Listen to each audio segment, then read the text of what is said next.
Ladies and gentlemen, it is the BOYSCAST with your host Ryan Long and Danny Polishuk. Yo. You already know what it is coming at you. The Fox 434, only streaming all the hits. And now here's another one from Justin Bieber. Is it too late now to say sorry? And we're back. And we're back, folks. It was just a sample. Yeah, it's just And we it's are all we back. can afford. It's all we can afford on the BOYSCAST. It's a sample. We're not trying to get sued over here.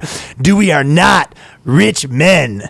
But this episode is an interview episode. Came down all the way from the UK, and they're spending some time in New York. England. England. Yep. In it.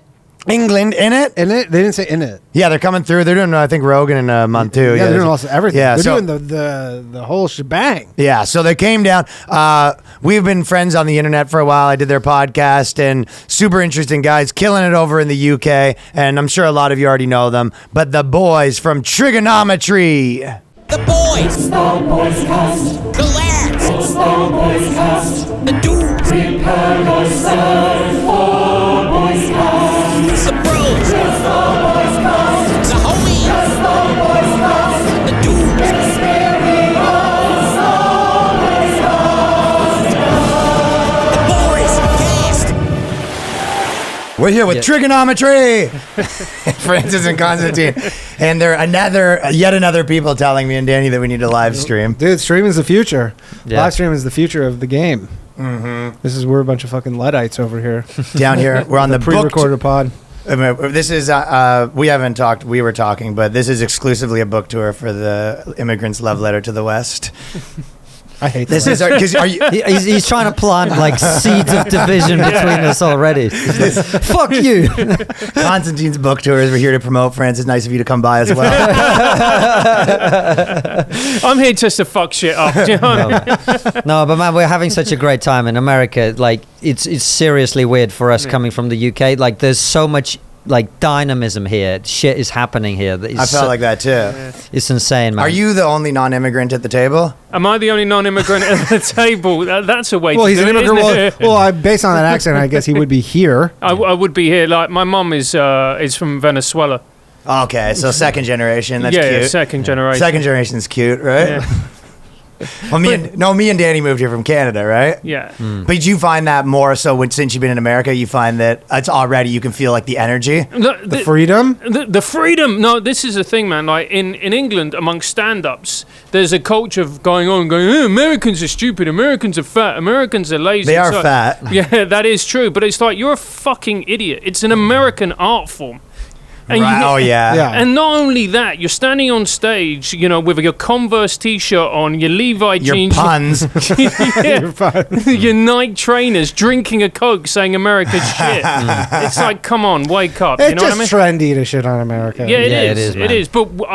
But Konstantin loves America. I love America. I think it's great. Every time I'm here, I just feel there's so much more opportunity than in the UK. Oh yeah. Yeah. When I moved here, there's this like idea that you can kind of actually do anything, where I think that living in anywhere else, you think that when you're like 14 and then Yeah. everything sort of beats you down a bit. Yeah. And then you're just like, well, I couldn't just like start a huge company. And you're just like, no, you kind of can do all this stuff. And there's so many independent people with such crazy amounts of money that there is like, anytime you start to kind of pop off, like all these people kind of come out and be like, yo, you want to make a movie? We can, what Right. are you trying to do? Like and to be honest, you're like, I don't even really necessarily need capital. I don't know. But it's available. It's around. There's like a magic that happens here where you meet people and you have a conversation and it takes you to a whole different place. Like you just hook up with people and then suddenly like 2 days later you're doing stuff. That doesn't really happen like where we are at all, you know? Canada's the same. You sort of talk, everyone talks about all like, oh, we should start a podcast in 2028. Dude, there's nothing worse right now than like comics we know who are like, yeah, I'm finally doing the podcast. No, Colin had the funniest. You're like, right just now? Colin said this to me on his, but he was saying that he has a buddy that's a comedian that's telling us, he was like, yeah, I'm thinking about getting into posting clips. Yeah. He's thinking about getting into it. But it makes me think like how important it is to be first on certain things. Like you cannot wait. Like if you've got an idea in this modern world, you better fucking go for it. Yeah. You better go for it. Because if we started Triggernometry 3 years later than we did, it wouldn't be anyway. People aren't as triggered. People aren't as triggered, you know. But the point was that when the pandemic hit, we already had something that people wanted to Totally. watch, right? If you didn't have something before the pandemic hit, you didn't have a good opportunity there. Whereas we already had something, that's why the show grew. You know what I mean? Yeah. So it's just like, it's a reminder for us, like, if you got an idea, you got to go for it. Yeah, it's the right place at the right time, but you started it 5 years ago. Yeah. I'm thinking into considering having an idea. Well, we used to talk about that with video stuff. A lot of comics would be like, yo, how do you make sketches and stuff? It's like, I don't know, go back to when you're 14 and do it every day for 20 years. I don't know. Like, Right. Make that you're like the actor that's, you know, popular that's like, oh, I'll try stand up, and you're like, you should have done that 8 years ago. This will be a nightmare for you. Oh. Yeah, and that's enough about Jeremy Piven. He's a legend. The ledge. Pussy Crusher, Piven? No, that's the opposite. It seems dark. He came through Yuck Yucks Toronto, and it was like, do you imagine being like the star of Entourage movie star, and you're like, catch me at Yuck Yucks. We're not sold out yet. But Well, it's because he had just been canceled. That was when he got kicked off of, like, he had like a biggest show and one of the biggest shows on CBS, and then some girl was like, yeah, he tried to fuck me. You know, Jerry Piven tried to fuck women? Crazy. Wild. I was just about to ask when you guys are getting cancelled, but you've done it there. Yeah. I mean, it's up to YouTube. Danny used to get canceled all the time in Toronto. Yeah, back He was in sort of a Canada. bad boy. I was a bad boy.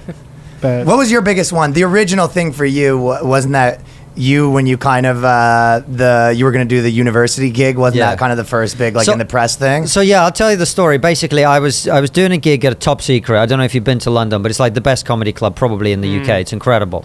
And I went outside. At the time I used to smoke, and this dude came up to me. He was in the audience and said, "Can you come and do a gig at our university to raise money at our college, raise money for charity?" Well, okay, cool. And then later, a few weeks later, I got an email from those kids, the students, and they sent me this behavioral agreement form, Yeah, I remember this. which said they had a zero tolerance policy on racism, sexism, classism, ageism, ableism, homophobia, biphobia, transphobia, xenophobia, Islamophobia. Just your you sentence. can't even be xenophobic? That's... Anti-religion, anti-atheism, and it also said that all jokes must be respectful and kind. Oh God! Right. They sound like fun. Ultimate. He's basically like you're basically doing a gig for like children. Yeah. Right. And they wanted you to sign it. Yeah, and they wanted me to sign it. And what would be the what were the repercussions for violating it? I don't fucking know, man. Yeah. Like, Yeah. were they going to really hold your feet to the fire, being like, you did this? You did Yeah, would there this? be a fine? They're sitting all just like with pen and pad. I'm gonna go out on a limb and say I don't think they thought this through. Yeah, and then when I turned it down, I had like 1,000 Twitter followers at the time, and I just tweeted about it, and it just went super viral, like around the world. How crazy it was. Yeah, it was insane, man. That was probably when people were gaslighting people too, being like, none of that's happening. Yeah. It's Yeah. good to be like, look, it is. Well, that was right around when Jerry Seinfeld's like, you can't do comedy on college campuses. And remember, everybody's like, Right. oh yeah, Jerry, it's like so hard to do. Yeah. Sure, you just think that, and then this happens. Yeah. Do you know one of my favorite moments of that is like I remember when Chris Rock came out and said pretty much the same thing, and there was this open mic comedian who then posted up on Facebook, "What would Chris Rock know about comedy?" Come on, really? But Yeah, that, genuinely. man, in the UK, a lot of the industry is like that. Like there's a super shit ton of like comedians who haven't really achieved that much, but they have a lot of opinions about comedy. And there was a probably moment where that brand of opinion was getting them on the chat shows, as they call it. Yeah. The Yeah. panel show. Right, Yeah, all the panel shows Yeah, that you get to yeah, be yeah. on. Did you guys ever do those? I used to write. So, what would the MASH report be the equivalent of? So the MASH report would be like our version of the Tonight Show. It's Yeah. just more left wing and infinitely shitter. Okay, Yeah. well, we have CBC in Canada, Yeah, so we have right. Well, what do you guys think that's worth? I don't know how much you know about Canada, but do you think that, I would say America's more, but as far as like free speech stuff, but do you think that, because you hear a lot about people in the UK being like, going to jail and the tickets and all that stuff. Yeah. And is it do you think it's worse there than it is here? in America. Yeah. I think legally it's much worse. Culturally, I think America is way further off the deep end. But legally, we've got a worse problem. Yeah. So we've actually implemented that shit in the law. So if being offensive in a certain way is against the law. Yeah. Right? You can have police investigate. We had a comedian called Joe Lycett. He was touring, and an audience member reported him to the police, and they called him up and said, "We need you to explain the joke." That's that's the old like Lenny Bruce where they you Right. have to say it on the stand. Yeah, so legally, much worse. But I think culturally, but culturally, I think you guys in this country, like it's way further. Like you're more polarized, more angry, more batshit crazy about shit. But what we've done is we've taken the worst elements of that and put them into the law. So there you go. That's kind of what Canada probably is, but Yeah, I think Canada's like more that. batshit. Canada, there was a comedian we talked about, but he had to go explain his joke to the Supreme Court. Was that Mike Ward? Mike Yeah. Ward, Yeah. exactly. Yeah. Like Yeah. he literally had to go in front of the Supreme Court of Canada Right. and explain why this was a joke and not hate speech. What are the biggest ones in the UK? I know like Count Dankula's one. Yeah. So there was Count Dankula, but it's also, this doesn't just affect comedians. This is a really course, messed up yeah. thing. It affects ordinary people. So ordinary people post a joke up on social media, and sometimes you go, okay, look, the joke isn't particularly funny, it's offensive, and the guy doing it, he might be a bit of a dick, but you don't fucking criminalize people saying dickish things online, which is where we are now. So this guy, I don't know if you've heard the story of the Grenfell Tower in London. No. So Grenfell Was it is stabbing? no. If I see UK in the headline, I spit. Just a little stabbing related. That makes Welcome you- to America. Yeah, that makes you French, Ryan. But so it's a tragic story where there was a fire in the tower, and because people got the wrong information from the fire service, they stayed in the tower and literally burnt to death, suffocated to death. And this guy, It's a great comedy story. yeah, it's a guys. great comedy. Wait for the Monty punchline. Python. Yeah. And this guy did a replica of the tower, and him and his mates got drunk. They put it on a bonfire, and then they videoed it, right? And it went super viral. And then they ended up getting investigated by the police. And convicted. Yeah. Convicted. And What what are was they? of just being tasteless? I think it was grossly offensive. Like we got all these sorts of Sort of like the Logan Paul thing, Yeah. I Yeah. guess. And by the way, like what a fucking horrible thing to do. Yeah. Right. Yeah. But it shouldn't be illegal. But we've had situations worse than that. So we have a supermarket chain called Asda, and they used to sell DVDs by a very famous British comic called Billy Connolly. Super I know him. respected. He's been cancelled? No, well, he hasn't been Oh. because he's too old to get cancelled, right? But what happened was this dude who worked in the supermarket posted a clip from Billy Connolly's DVD on his Facebook about religion. Asda fired him for posting something from a DVD that they fucking sell. That's good shit. Right, Yeah. that's the position we're at, man. So it is absolutely insane what's going Yeah. on because it's got into the law. That's why. And is there any chance for some sort of course correction, or because it's like actually in law, Well, how do you go back from that? Who knows, man? Because until recently, even the right-wing party actually has been going on. We've got like a bill going through Parliament now, which is called the Online Harms Bill, Online Safety Bill, which will make it like explicitly under the law that comedians have to filter their jokes and could be the organization that broadcasts their stuff could be prosecuted if their jokes are found to Does be that make you offensive. want to just move? Makes me want to kill myself. Right? But it's really interesting because it's worse in Scotland because Scotland has their own law, and They do have wild stuff going on over there, don't they? Yeah, they do, and they're even more batshit mental about this stuff. So Count Dankula was prosecuted in Scotland, and they're far worse. They're far more authoritarian.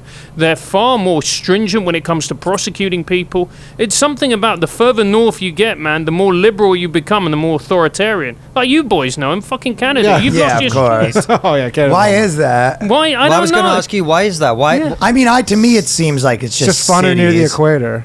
Yeah. To me, it's cities because that doesn't hold up that up good here. Because if you look, Los Angeles is probably as crazy as anywhere. Yeah. So I don't know. If maybe it's just like maybe there's something to Well- be about. I would say if there was something to that, it's that richer people lived in the north. In the south is more like farmers and farmland who are more working class, and then if you go up to places where it's cold, like you don't want to live there unless you have like a job in marketing, like So maybe it's that people like the people in the north are more likely to go to college and be like a college kid behavior. You know what I mean? Yeah. Yeah. But it's insane. It's insane the way things are going. And the thing that really blows my mind and the thing that really gets to me is comedians are advocating for this. Yeah. They fucking love it. That's because I think that people in entertainment will advocate for. I feel like most people it's most of them. How many of them you knew that they didn't think about any of this shit, and then like 3 years later they're all in. It was like, well, yeah, because it helped them. So I think that. Well, they've recognized that there's like this power game going on, Yeah. and they're just now playing that game, right? Where they go like, I can remove my competitors from the, they're like, if this person I feel is a competitor, I can remove them under these new rules. I just rat them out. Well, yeah, it's like there's a new king in charge, and it's like, hey, we're giving huge grants out. I mean, where we're from, it's like grant systems, everything. And it was like, massive grants. Like, you get on the TV shows, all you got to do is pledge your allegiance to this thing. Everyone's like, yeah, okay, whatever. Like, it's like, every president in America has to go up and be like, I'm religious. Like, what percentage of the, like, presidential candidates aren't Christian? Yeah, like remember Trump, he would quote the Bible, but like he would missay how you even supposed to say. He says his favorite book. He'd be like Corinthians 1:2 or something. And you're like, that's not how religious people say it. I'll tell you what's kind of weird what you said though, because it almost doesn't fit into that thing where you said that he posted like a thing making fun of the Bible, whereas I feel like here it's almost like you could, like, Bible's on limits, you know what I mean? It's the opposite, where you're just like, if you made fun of the Quran, you'd be in trouble. Well, it was about religion in general. It was several different religions. He's definitely, now you're getting into the problems, buddy. You want to make fun of fucking religious idiots from the South? We got our blessing. Well, this is the thing is, have you noticed what's happened with comedy? Like, the people I grew up admiring were people like George Carlin and Bill Hicks, and these were people who were pushing against the religious right, right? Because they were the ones saying, don't say that, you can't say that, you can't do this, don't offend this, don't do that. And now we've gone full circle, where the people that are restricting what we can joke about and say the most are the religious left. They've got a new religion. Yeah, they're the zealots, right, for their shit. And the thing is, like, we've always been in the middle, going like, just stop telling people what to say. Yeah. Right. And I don't care if you're left wing or right wing. I just care about you telling people what to say. But it kind of just goes round in these circles. So I reckon 10, 15 years from now, we'll be back to like pushing back against some form of religious. It moves quick too. Yeah. Like, I honestly even think a year ago, I'm just like, things have changed so, like, just the infighting and different things, like movements sort of self-explode within like a year, you know what I mean? Yeah. Things move. I've seen you sort of fighting with both sides online pretty frequently, right? Yeah. Well, to me, that's what you're supposed to do. Like, that's what I think about. If you're trying to be like an honest broker. Broker. Yeah. I Well, like then that. you're an ideologue at that point. If you just one side, you go, oh, we'll just give. It can be more profitable. Yeah, I mean, for sure it is. See, this is what people always say to us: is like, "Oh, you're just like both sides." Like, it would be the easiest thing for us to be like, "We're conservative," right? Yeah. Because we've spent a lot of time calling out this woke bullshit, right? So we do have fans that watch us who are conservative. It's the best thing for us, money wise, is just to go, "We're on the right. We're just going to do this." Look for that Daily Wire check. Right. Yeah. Right. Exactly. But we don't want to do that because someone has to hold the fucking middle. Yeah. You know what I mean? Or just also like, what do you actually think too? Yeah, right? yeah. I think that it's easier to, when you're kind of in some business models, just be like, you know what, who cares what I think? It's like being this cheerleader for like a hockey team or whatever, you know what I mean? Or whatever sports you guys play over there. Like also hockey. Football. But you know what I mean? If you get hired to be like that guy, that's probably but it's a lot different than if you're just like, hey, I'm going to actually say what I think. Because always feel like if I leave what I think, then you're just like floating. Yeah. It's like if you leave your own fucking compass. Yeah. And the thing is as well, it's like this, you listen to talking points from the right, you're like, I believe in freedom of speech. You're like, great. They say, you know what? I believe in self-determination. Great. And then they go, I hate smoking weed. And you're like, hey, hang on a minute. No, I'm not. That's France's personal boundary. Yeah. And the moment they go, drugs are evil, let's ban everyone from doing drugs. You're like, you know what? I'm off your fucking team. You're making no sense now. Yeah. If you fucking want to come for the ganja, now you got a problem. You will never take our ganja.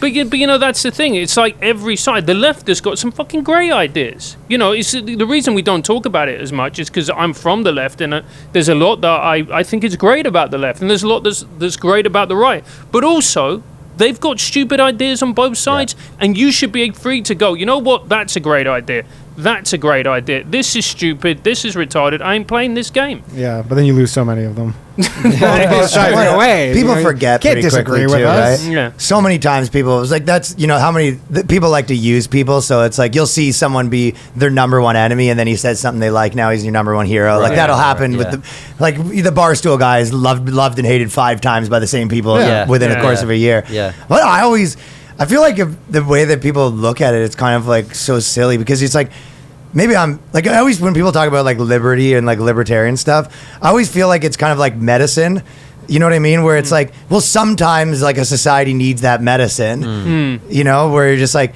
well, if a society's like super right wing and everything's taking over, it's like you actually don't really need right wing people like saying all that stuff more. Right. It's almost like it depends on, I guess you could say it's a pendulum thing, but it's also like there's a culture creates the, you know, the political thing too. So what you're right? saying is Donald Trump was the cure. Yeah, Donald Trump's chemotherapy. That's the title of the episode. Chemotherapy very often kills the patient, right? But you know, I've been thinking about this a lot, man, because like this idea that you have to have a fixed political ideology that never changes, it doesn't make any fucking sense. Like No, if you I agree, totally. if you say to me what's like, because look, the argument between progressives and conservatives is about one thing, really. It's about change, your attitude to change. Do you want change or do you want things to stay the fucking same, right? And that's the argument that they're having. Now, if I say to you, what's the best thing to do when you're driving a car? Do you speed up or do you slow down?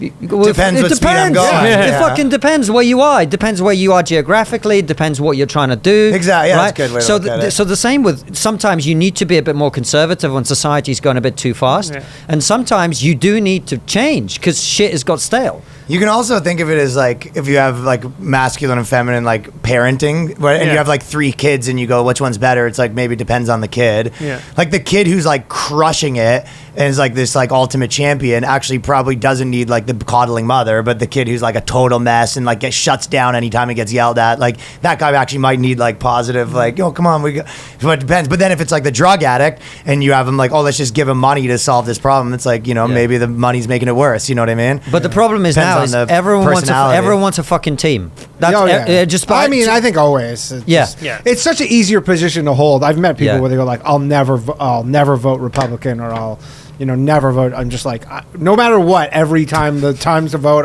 I know who I'm voting for the rest of my life. I'm like, it's crazy to me. Wasn't there the Republican guy? This is in America, but he was like the guy that basically had like a 15-year-old girlfriend, and it was like in fucking, I don't know, not Texas, but somewhere like that. And he was like the candidate, and he's still like, I think he still won, or he almost won by like a pretty close margin, because it's like people are like, well, what's the other option? Vote for a Democrat.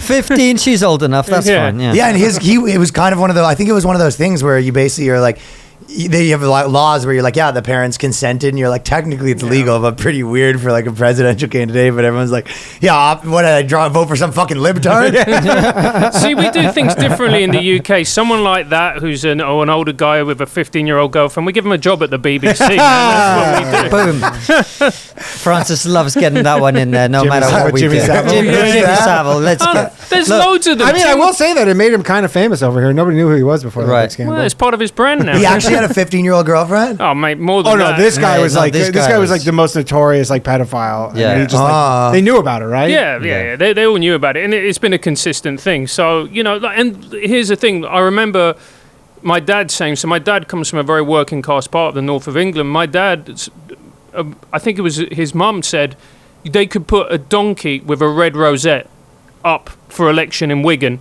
and the people would vote for it. Red is left in our case. Yeah, red is left. Oh, okay. Red is left, Yeah. blue is right. Yeah. That's weird. It's the other way Yeah, around. so the other way around. So people have always had those Yeah, look, identifications. tribalism is part of who we It's are. so isn't it? funny though that there's like these kind of hallmarks of the like the colors of the, and then it's Right. opposite. Like Yeah. you know, Yeah. you go to just across and you go, yeah, we do it the opposite. I always thought it was bizarre that here the Democrats, their thing's a donkey. It was like no one was like, yo, that's not like the good fucking animal. Like, I don't know how that like doesn't get made fun of the more. elephant. Yeah. I don't know. Dude, an elephant, I mean, whatever. It's something like good, but you're like, hey, donkey's like, it's the worst animal to be called. But no, but that's just the way it is, man. And I think the problem is that people don't investigate it enough. They don't actually question it enough. Because if you did, just spend 5 minutes and actually took time to think about what it is that you're advocating for and what it is that you're speaking about, you might actually realize that you don't know as much as you thought. Yeah, people don't like doing that. Yeah. If people touche. want to do work to then finally realize that you actually don't know what you're talking about, and all the shit you've been spewing out publicly was And life is complicated. Yeah, all and- this stuff. Or you Yeah. can just be like, yeah, I'm on this team, and Sometimes we win, sometimes we lose, but I know what team I'm on. Well, everyone can kind of remember being a kid where, like, you know, you like watch some guy and it's sort of like you're like, oh, I just think all his things now. Yeah. Like I remember like Howard Stern was a little bit like that when he first came out or whatever. Everyone was like, this guy's so sick, and you know, you'd be like, this guy's pretty funny. And Howard Stern would be like, that guy sucks. I'd be like, that guy sucks. You know what I mean? Yeah. And you've got to go through that because that's the journey of a human being, right? You go too far into this, and then you go too far into that, and that's how you become a whole person. Yeah. You know? So it's part of life, man. I think everybody's got to go through that. Yeah, I think so too. There's like, it is kind of, it's just weird where the people always kind of discuss like, you know, is voting important or whatever. And I was like, do you think the prescription is what you said, where you go, you know what, you need to like actually learn this stuff? Or for some people, it's like, no, just fucking don't pay attention to any of this stuff. I don't know. Like obviously you're a cultural commentator, and so am I. And a lot of people, it's like this is kind of sports for them too, right? To some degree. Yeah. Or some people, you know, whatever whatever that means. But like, there is some. Most people don't give a shit about any of this. They just live some life. Well, I don't know. A lot of people did over the last 4 years, I think. But I'm still saying as a total, like, you know, subset. It's still a subset of the population. Like overall, I think most. But you know what I mean, though. Even caring, when people go, you know, I really care about that. You go, even that. It's like it's just a belief that you like it. You can trick yourself into caring. Doesn't make anything like things can be like fake and real at the same time. You know what I mean? Yeah. You go, I hate that guy and I have this visceral hate, but it's like, yeah, but someone like tricked you into having that. It doesn't make it like authentic just because you. So even if you have that emotion, it still could be fake. Dude, the amount is this too esoteric? No, I don't mean like maybe not exactly right, but like with the abortion stuff and the amount of women in New York City, like even comics right now, they go, they took my rights. I'm like, you can still. They didn't take anything from you. You know, like nothing's been taken from you, but they just, I don't know, they just like to be angry and act that way. Is that as big of a topic over there, or is that just like settled and done? No. This is the only place where it is a topic. Yeah, what happens with politics in America is that it starts over here, it has no impact in the UK, but it still sends everybody fucking mental. Yeah, I was saying I saw in Melbourne, Australia, there was literally a pro-choice rally in Australia related to Roe v. Wade being stricken in America. No, but we do. What does this have to do with what's going on in Australia? Yeah, but Danny, we do this with everything. So during BLM, for example, we had people protesting in the street against police officers going, hands up, don't shoot. I remember that. They don't have fucking guns. Yeah, you don't even have guns. But we just fucking ape whatever you guys are doing here. That's what we do. There was a pretty crazy one that happened here, like... There was, well, I forget the guy's name. George Floyd. African American fella. No, it was last week, and okay, his name was Andrew Teckle Sunderberg. Oh yeah, this is so. But basically, it was kind of. You know, he was shot and stuff like that, and it was kind of becoming a big, you know, news story, like another one. And in Minneapolis. It was in Minneapolis. Okay. But then, so they were protesting outside of his apartment or whatever, and then the woman who he was, like, dating came out and started yelling at the protest, and she was like, he had a gun pulled on, like, my 3 kids, and he beat the shit out of me, and, like, all this stuff. This guy he was like a woman, I read this, so she barely... I saw the video. Yeah, she barely knew this guy, okay? He started shooting into her apartment. She had, like, she had 2 kids. She's like, my apartment was getting shot up. She called the police showed up. He like barricaded himself, and then snipers killed him like 6 hours later after like some, you know, standoff, and they tried to get him out and he wouldn't, and they were like, he had really mental issues or whatever. And then because he was black, there was a protest outside of her home against the police, and she's like, he was trying to kill me and my kids. My whole kitchen is like riddled with bullet holes. And she was yelling and screaming. And she was at the yelling. protesters. She's like, my kids are black. Like, this has nothing to do with race. Like, this guy tried to kill me and my family. The police did the right thing, and then they're protesting, and people are like literally at the protest being like, well, at least you're not dead. No, one girl goes, not the time and the place. Yeah, not the time and the place. And then they set up GoFundMes, and his GoFundMe was like way higher than hers. And she's like, I'm the victim here. Yeah. Snipers' lives matter, man. Yeah. She's like, I'm the fucking victim. Apparently. No, that one was like, wow. That's a crazy one. Yeah. I feel like people in America don't get like what the public broadcasters, how wild they are. Like, you guys get it because of BBC. Yeah. But like, dude, our public, and I worked with CBC. I like made TV shows and stuff there when I was in Canada. And like, dude, I think this was maybe 5 months ago, but it was like one of my favorite ones where the CBC released articles on how to do proper glory hole conduct because of COVID. And they've literally had one of the things, they're just like, one of the things in the government's article on glory holes was don't use gendered language at the glory hole. It's like my favorite thing. But, I mean, if you etiquette ever is use important. glory hole, you know not to do that anyways. That's Of course, you know what I mean? Yeah, you You go. don't know who's on the other side of that Sir thing. or ma'am. Or gender neutral. Yeah. Or it could You be just don't either, use yeah. any gendered language. You just don't use You any. just play Just it Suck safe. the non-binary penis. Exactly, Yeah. correct. What's the trans sports stuff in Britain? Is it like is that as much of an issue, or is that sort of? Yeah, it's a big issue. Are they winning? They're fucking cleaning up over here. It's almost like they have an advantage, right?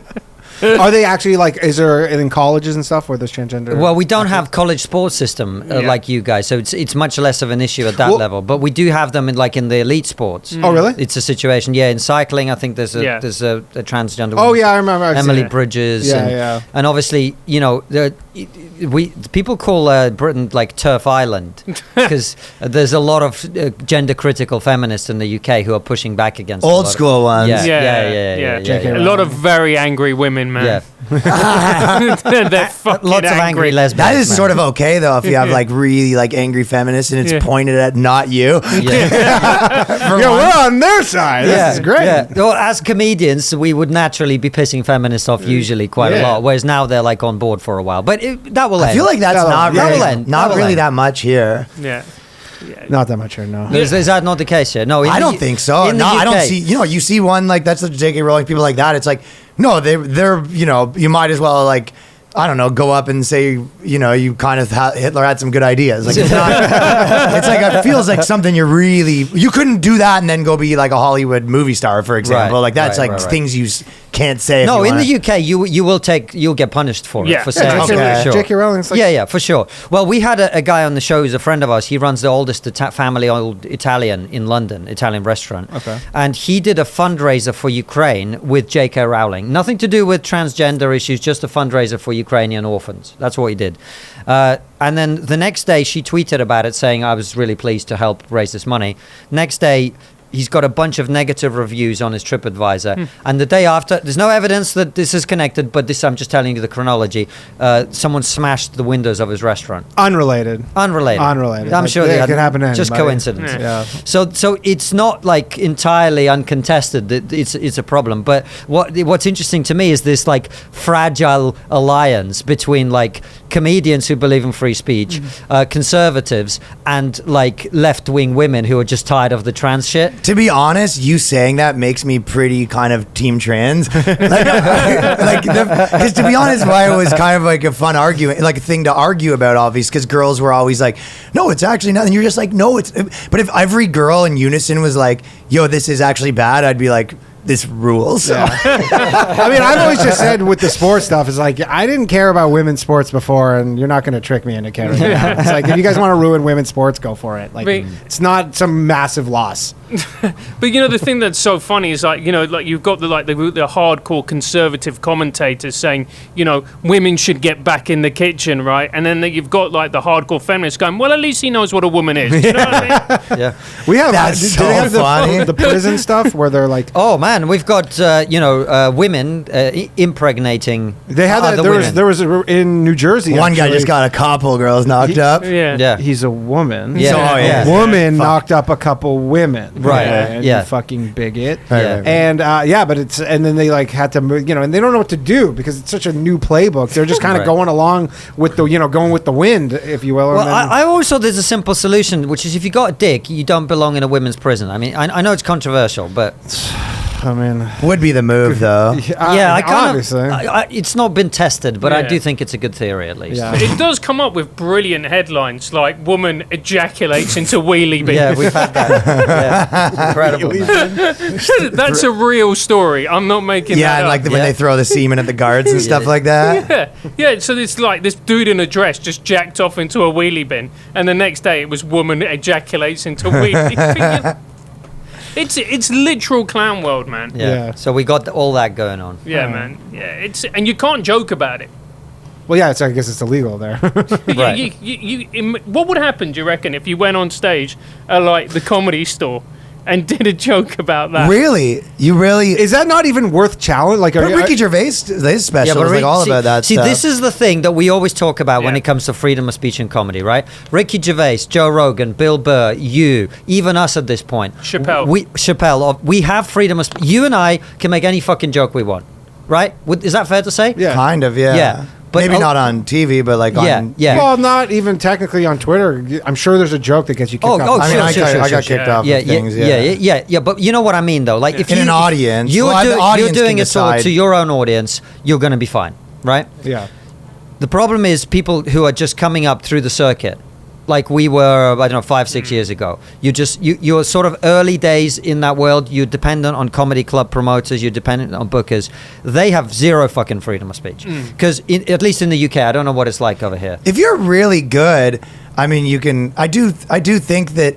Because I actually know the argument you're making, and I do agree with it for the most part, and it is kind of irritating when really famous people are like, you can say anything, and it was like, you can, and then you're going to get complaints, and they're going to decide not to make 5 more edgy specials because of you. Like, you know what I mean? It's, if anything, it's the opposite. But then there is the other thing of like, when it's an audience of people, yes, if there are an audience of people that are like, hey, we're here to get mad, and like college kids, it's like we're here to get mad kind of audience, there is one thing. But if it's your average audience, I feel like if you kill, if you're saying wild stuff, yeah, you're gonna be on that other circuit. Right. But I feel like there is comedy clubs, maybe that's more here. Comedy clubs are, I feel like, for the most part, the bookers aren't pussies. Well, see, maybe that's true here, and there are comedy club bookers that aren't pussies in the UK, but we are starting to see massively. A lot of our friends like host and MC at the biggest clubs in the UK. They're getting faded out. What's happening is, after every show now, an audience member is coming up to the guy who runs the club going, I don't want to see that guy ever again. He offended me. Yeah. And you're starting to see more of that. And 20 years ago, if you tried that in a comedy club, they'd tell you to get fucked. Yeah. That's not what happens 5 years anymore. ago, they probably would. Yeah, as well. But that's some not of them what still happens. do. Yeah. So when I'm even Toronto, which is like the most of this stuff, the guy that he like prides himself on, you know, people give him complaints and he goes, I put him in the filing bin, AKA the garbage. Like, Right. say shit like that. Yeah. But here's the interesting thing. Like, I was gigging 6 nights a week before the pandemic started, and we noticed the way that things were changing in London. Things were changing with the comedy circuit, the industry. And I remember going around and asking promoters of these big clubs, these big established clubs in central London, which had been going 15, 20, 25, 30 years, and going, are people complaining now? And to a person, they all went, yes. No, yeah, we get far more complaints. We get far more. No question, yeah. And I know people who run businesses that say the same thing. People take that more seriously now. Yeah. That's the other issue, right? Everyone's afraid. So the question for me is, I hear your argument too, which is be better. I get it. That's a great argument, and I agree with it entirely. But also, it's if you're a newer comic, you are at the mercy. In the UK, there's one comedy scene. Well, both things can kind of simultaneously There's one be comedy true. scene. You can't, like, if you get blacklisted somewhere, you're done in the entire fucking country. Yeah. You ain't moving. Probably the entire continent, really. Right. So people are self-censoring a lot to not go over that line. Yeah. So we don't even know what the jokes are that aren't getting said. Yeah. That's the issue, right? No, I mean, if they're newer comics, probably not much lost. Probably not much lost. No, that's why I'm like, We were all there once. No, exactly. Right, but there's always like the macro and the micro, because there's like the macro of like, there's like something that's happening that's bad, or what, you know what I mean? Like, you could have a workplace that's this, and then there's the micro of like, what can you personally do about it? You know what I mean? Yeah. Like, and all you can do is create your own shit and be better. That's all you can. So it's like, you can. Which at least that exists. I say like, probably even 10 years ago in either your scenario or any scene where if they just go no, then you go, that's it. Right. Like if the gatekeeper said no, then you go, that's it for you. That's the great thing about this moment. Make your own shit. Yeah. But there's a flip side to that, which is the TripAdvisor, which is Google reviews, which means club owners are more scared of their audience. They're more fearful because a bad review has so much more power than a 5-star one. What if I was to say the opposite, where I go, would you not personally, and there's obviously things are fairly split in the world. If you went to a comedy club and everyone was like, great, no offense, like blah blah, I bet you there's a lot of people that saw reviews being like, the one guy was very rude. They'd be like, we're going there. Yeah. You know what I mean? This will. comic should be canceled. Everyone would be like, oh, okay, it's the funny comedy club. Yeah. And there is, you're starting to Guy see said N-word 20 times. Honey, get the keys. Yeah, doing a tour of Alabama. But you're starting to, not the N-word 20 times, but you are starting to see more and more comedians push back against it because you're realizing that the art form is becoming unsustainable. If you're operating in very tight parameters, unless you're a certain type of comic who like your Seinfelds, who do like pure observational, which is great, and all power to you if you do that. But everybody else who wants to test the margins, who wants to do something interesting, you can't do that because the Overton window is just narrowing week upon week, month upon month, day upon day. What do you think's worse, like the way it is in comedy, the universities, or tech, or like it's all kind of just the same thing? Or do you think what do you think's like the worst place, the worst culprit? The worst, as in the culprit, I think social media's got a lot to answer for. It's given so many dickheads a chance to have an opinion. I realize that people I'm right here. like us. but I think it's made people they have a sense of entitlement now. They think not only can I say my voice, but my voice deserves to be heard, even when I have got. It doesn't have any value. Yeah, they're just complaining. Yeah, they're But just it's complaining. squeaky wheel gets a grease, I guess. If you're a business, sometimes you're like, it's just the path of least resistance to Yeah. concede and be like, okay, sorry. But it's becoming a little bit not the path of least resistance. Like you'll watch anytime someone just goes like hard cancel stance on someone, there is pushback for it. It's not free anymore. Yeah. You know what I mean? It used to be completely free for people to be like, oh, that guy said whatever. Who cares if he's guilty or innocent? We detach ourselves from them. These things kind of become news stories right now where it just ain't free anymore. But that's how you end it, man. That's what I've always said. That's why we have a lot of people on the show who are in that position where people are trying to cancel them, because the way you end cancel culture is you make it not work. That's how you end it, right? You make it so that the moment you try and cancel someone, they fucking explode every time. Yeah, You know what though? Now. People don't learn that. You could teach that lesson, like it's like touching a hot stove. But if it's someone who's a canceller, they don't. They go like, no, just keep. You're on, right, because keep that's it not on. what they're not in it for the cancel. They're in it for what they get from the cancels. Yeah, like they'll be like, I'll just keep on. That's just a proof that the system needs like more reforming. Gotta keep on canceling.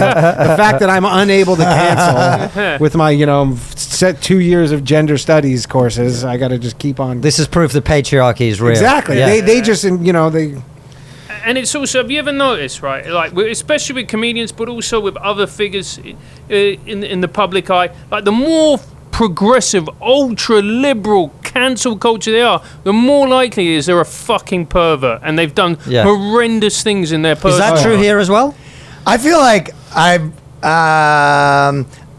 I don't know if it is or isn't true, but it's definitely a news story when it happens. But like, I'm sure there is kind of like, if you think of like the classic, There's like fine frat boy perverts on both sides. I think that I think every culture has bad people, but I think that the one thing that what you're right about is that people are like emboldened by their thing, right? Where it's like, imagine everyone's kind of like, yo, this, like these fucking men, or this is like, if you're the type of guy that wants to put a pill in your drink, you're like a little hot right now. Yeah. Whereas like, if everyone's like, dude, thank you so much for your support of women, this guy's a hero, you're like, yo, I could probably get away, do whatever I want. Yeah. So it's maybe that you know what I mean? Like they're, I think there's they're a little safer compensation. to do it. we've talked about it before, but in Canada, like the number one, like kind of, social justice-y comic was a trans man, and then ended up getting canceled for like sexually assaulting women. Right. Well, this is the thing. Stealing our jobs, huh? Yeah, we joked. He goes, it really was a white guy, huh? I think there's a compensatory thing with it as well, which is like the people who are doing that shit, they want to cover for that by being outwardly virtuous. Yeah. There's a lot of like, oh, I'm a nice guy, I'm a male feminist. Like that's how we've seen a lot of that in our world. Do you think that? So this is one thing that like I feel like I always go back and forth on too, because you wrote the book about you know, how the West is so sick, essentially, right? And then it's kind of like, well, it's great and sick. Yeah, but isn't it kind of funny that? No, I meant sick, like you know, sick. Sick. Well, it's sick and it's sick, right? Yeah. No, but then also like all of this stuff that's crappy, it's all here too. You know what I mean? So what do you like reconcile that? Because you know what I mean. That I feel like there's so many, like even like farthest conservative people. There's like America's so great, and it was like it's like all the stuff you hate is like that. You would probably seems like you'd like it better in China, where it's like. This is how you live your life and traditional values. It's a lot of these people you think you'd probably prefer Russia. Like that would be more up your alley of like culturally. So I'm like, how do you feel about that? Whereas isn't there kind of a lot of the stuff that is bad is also a disease from the West being, so prosperous? This is kind of my point, actually. Do you know where political correctness comes from? Bill Maher. It wasn't? No, tell me where. From the Soviet Union, and then it was used in China. I've told that. And the reason is, in the Soviet Union, political correctness was if you said something that was factually true, but inconvenient to the party line, to the dogma of the party. That's why it's political. Right. They would say it was factually correct, but politically incorrect. And it meant it was true, but inconvenient, right? So my point about, that I make in the book, An Immigrant's Love Letter to the West, is that we're adopting foreign ways of doing things that are not the way that Western society should operate. You see what I'm saying? Yeah. So all of the shit, it's not natural to the Western idea. Okay. Well, they have like we're the bringing struggle things sessions almost. right. We're doing the Maoist struggle sessions, all of that. In late Soviet Union, my grandfather, he was like a physicist. He worked in an institute. They would have these letters go around where they have to say, "I, comrade, whatever, condemn this thing that's happening, or this person that said the wrong thing." Right? We're doing all of that shit in the West, and we're bringing it over from a foreign culture that doesn't belong here. This way of doing things. Do you understand what I'm saying? Yeah, totally. Right. So it's not like we in the West have these crappy things and that we should. We are importing. You're saying all the bad things are from there, but we're not like doing it on. We're not importing it on purpose. So how does it kind of get over here? Well, I guess that's a big debate. I mean, Yuri Bezmenov. I don't know if you guys are for women. It's just importing women. Are you familiar with Yuri Bezmenov? No. So he was a KGB defector. There's a couple of. Is he the guy who has the video about how they like infiltrate the culture? Yeah, the demoralization. Yeah. Oh, I remember watching that. Yeah. So the point basically is, and he predicted it, right? Well, he was saying this. He was saying this is what we were doing. We were attempting to undermine American and Western culture by introducing our ideas and supporting people within Western society who are doing the shit, like turning America communist or whatever. Yeah, I mean, look, when you say that, people are like, "Oh, you're some weirdo," and that's not what I'm saying. We're not. But America's openly does that other places, right? Right. But the point is, we are adopting things from foreign cultures, and of course, Russia and China. We know this. They are doing everything they can with their bot farms and the troll farms to shape our society in that direction. This is why you can't criticize China. But the moment you do that, the first thing they say is you're racist against China, because they're using the shit that we're now obsessed with, all this identity bollocks, right? To undermine our ability to actually say, well, you're putting people in camps over here. No, that's racist, right? So I'm not saying we are in a position where like the West is got these good things and bad things. I'm saying a lot of the bad things are not Western. Yeah. Right? They're not Western, and we should be careful about what ideas we allow to enter our philosophical space. How do you stop that? Right. Well, talking about. I mean, talk about it, right? Yeah, the beauty of it is even if you challenge it, they go, you're one of them. No, but things are things are harder to pull off. Well, it's what happened with me, right? I turned down that contract. I'm from a Jewish background. Oh, all right, Nazi straight away. Yeah, I mean, I had the exact same thing. Yeah, Jewish Nazi. Like, I got Jewish Nazi. But in Toronto too. No, but he makes a good point, because when it is like anything is harder to do once it's been called out first, right? Like you just imagine being a guy trying to pick up a girl. Now imagine right before you do that, two guys went over to that girl, and they're like, every time he talks to a girl, he tries to fuck them. And then you go over, you're like, hands are tied a bit, right? So if you kind of say like, hey, Russia's trying to do all this stuff, it's harder for them to sort of pull it off a little bit. Yeah. Like having it out in the open does make. Yeah, but it's also about inoculating yourself. Like if you understand where these ideas are coming from, you start to question, well, why are we pursuing, why are we restricting what we say? Why are we restricting what we're allowed to think? I mean, we're supposed to live in this free society where we're allowed to experiment and make jokes and think about things from different points of view. But increasingly that's gone and now it's like you better stay in the fucking box, right? And it's not just in comedy; it's in all sorts of cultural sphere. You better not have the wrong opinion. Do you think the government if America a lot of times goes along with it, or political parties, because it helps them at that moment. Yeah. Yeah, and sure. I think the right would do this if they were in cultural power too. I mean, everybody would do this. Yeah. And that's why the people who hold the middle, people like us, have to hold the middle no matter who's in charge. We just have to say, like, there are certain things that we don't ever sacrifice on the altar of getting what we want politically, which is freedom of speech, number one, right? And the other thing is, we've lost the ability to talk to each other with fucking respect, man. Like, if you disagree with me, you're fucking evil. Oh yeah. It's not just like we just disagree. Yeah, No, you're evil. Yeah. And if I disagree with you, I'm evil. Like, we've lost that. And they probably don't have that in, like China. There's none of that. Nobody's like, if you disagree with you, you're evil. They all kind of just agree or get We have that- disappeared. Or they put you in the camp. or you just disappear. Yeah. Yeah, well, I guess in Russia he has a story because he's also from there. Oh, yeah. I'm not from, but my parents are. Yeah. But like, yeah, my mom, when we were in Canada doing like these stuff for the CBC, like Canadian Broadcasting, and then they started implementing all these like checklists and stuff, like these. And my mom's like, "This is like kind of what it was like when in Russia." 100%. She's like, "This is like reminds me of what it was like when I lived in Russia." What were the checklists? Remember, like all the diversity boxes, and you have to check every box and all. But this stuff? how did they have that in Russia? They just had it for their shit, For class. Yeah. for class, For class. Yeah. Oh, Right. So if you... So Not, if- I mean, my mom, but like Jewish, so like Yeah. you're probably saying, but like her passport said she was Jewish in Yeah. her passport, Yeah. and then they would do stuff like they would have jobs, and you go, we can only have like one Jew. Or, Yeah. like, the What would they tokens have for the class? They'd say you can only have one. You had to have a certain amount of like working poor people or if something. you were working class, you would get advantaged in education and all sorts of other things. Like they Really? would push you up. Right. Well, it's the idea of equality, right? You push up the people who are disenfranchised, who Yeah. are marginalized, who are oppressed. And then how would they do that? Like your parents have to say how much money they made, and then No. They would just say, "Are you like what is your background?" And you would say working class or whatever, and they'd sort of work that out. wouldn't everyone just say that then? Well, that's what happened. And that's here This too, is why right? everyone's fucking non-binary now, because Yeah. like you can just be non-binary and it's helpful, right? Yeah, exactly. It's the same thing. So how did it work? Like, so you'd say like there's only like, for instance, one Jewish person allowed. So what would you do if it was like an accounting firm? Like, do you know what I mean?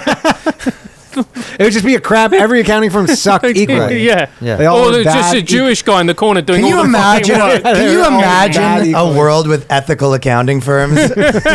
No. No, and no one would go to them either. Yeah. All of a sudden, those fucking those super high interest rates all of a sudden disappear, huh? But coming back to your point, I'll give you a story that I talking about in the book. So my granddad in the late 80s, he made some comments about a hot button issue in the Soviet Union at the time, which was the Soviet Union invaded Afghanistan. Everyone keeps fucking invading Afghanistan, right? It was a hot button issue. They were getting torched right and left. And within like a short period of time, he lost his job. He was made unemployable, and a bunch of his friends, who, by the way, relevant to modern times, they all agreed with him privately, but wouldn't say a fucking word in public. They all ostracized And him. what did he say? He said we were wrong to invade Afghanistan. Yeah, Okay, it's yeah. like my grandfather, literally, like my parents left Russia like when they were in their 20s. Yeah. And then my grandfather was like, he was like a pretty hardcore communist. Like he was into that shit. Your And grandfather? my grandfather, and he had like some big job and all this stuff. And just because my Head mom commie. left Yeah. Russia, then they were like, you did a bad job raising a communist, and he got kicked out and he lost Yeah. everything. Yeah, that's how it worked, man. yeah. But this it's is a another real thing. purity. Told It's me a that real before. purity shit. Right, but like- it's also So if your collective kids turn punishment. out bad, they go, "You didn't do it But right." it's also collective punishment, right? Yeah, exactly. And again, that's a thing that, and so with example, my granddad, for example, right? Unemployable, lost his job, forced out of the country eventually, and his friends lost. Is that different? this one thing. For saying something, for an opinion. Yeah. for an opinion, not even a stating. Yeah. And did he say it like in a public private? forum? He said it in private. And then someone ratted him out. Someone ratted him out. Oh now, my how God. how is that all that different to what the shit that we do now? Sometimes when someone says the wrong thing and suddenly someone rats on them, oh, this happened, he said this, and then we fucking cancel. You're out of the industry, yeah. Right. You're a Bitcoin guy now. So this is my. Welcome to podcasting. Yeah, welcome to podcasting in Yeah. Bitcoin. Yeah, he had that's what Danny has a joke about this, but yeah, you had the same. Yeah, thing my with, grandmother, like literally, I mean, they probably Russian people have a million of these Yeah. stories, but she had some neighbor who was, one day was like, "Hey, do you know where my husband is?" And the people were like, "No, we haven't seen your husband." And then it turned out he told some guy a joke in the lobby Yeah. of the building about some government, and they just breaking rocks in Siberia for 10 years. Yeah. It's what happens. So I talk about this in the book. So my grandmother was born in a gulag, in a Soviet labor camp.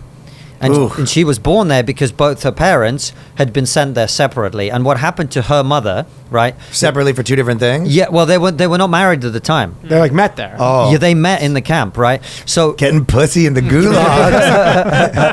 and the reason that she was there is her husband was taken away, didn't know what happened, right? So she left her newborn baby with a neighbor, went to find out what happened to him, and they were, oh, you're his wife. Yeah. Guilty. Off you go to the camp. Never saw her husband again, and she met this new guy there, and that's how my grandmother was born. She did. You're taking this very seriously. He's like, your family in the camp. Ha ha. I thought the moral of the story is that my fucking men in my family get sniz. I thought that's what you were saying. Yeah, exactly. No matter where you are, you can still get pussy. But you know, this is what happens all the time with communism. Like in Venezuela, Chavez came to power in '99. Slowly but surely, you just saw, for instance, journalists getting attacked. And then it was happening in private. Well, and you know, like the odd word, like don't say this, don't say that. What were kind of the things you can't say? So you can't criticize the government. You can't make jokes about the government. All government. I mean, that's what it always starts with. Don't Yeah. You know, because that's how you like derail a government is you publicly criticize them and everybody gets on board. Yeah, right? and mockery is a very powerful tool to do that. Yeah. You know, so like, you know, the comedians started to leave, and then pretty soon it was the journalists. And you know the rules. You know what's going to happen if you transgress. And it's made obvious because the people, you see it happen to the people around you, so you're not going to do it. Of course. You're just not going to do it. And it's like and what we do here is kind of different, but it's really interesting because you've seen what happens to people who transgress. Yeah. You know what's going to happen. And also as well, you know that if you say the wrong thing to the wrong person in the wrong way and it can be misconstrued, and let's be fair now, context no longer matters. Yeah. Then the same shit can happen to you. And they turn everybody into a spy. And then Yeah. they also are like, if you are sitting around and like this, and then you hear someone say something and you don't rat them out, then you're guilty of saying it. So then you literally force everybody to distrust everybody. And the hint to this is in the language. Yeah. What do they say when somebody is progressive like them? You're an ally. Yeah. No, it's war terms. Yeah, it's war terms. And if someone disagrees with you, it's no longer that they disagree with you. You're the opposite of an ally. What's the opposite of an ally? Enemy. Yeah. So it's cool for me to destroy you because you're my enemy. Right. It's been completely weaponized. Yeah. Just going to take a quick second here to tell you about a sponsor that we recommend, and that is BetterHelp. Now, for a lot of times with guys, you have stuff, life will throw you curveballs. It gets tough out there. And you don't want to go to a therapist in person.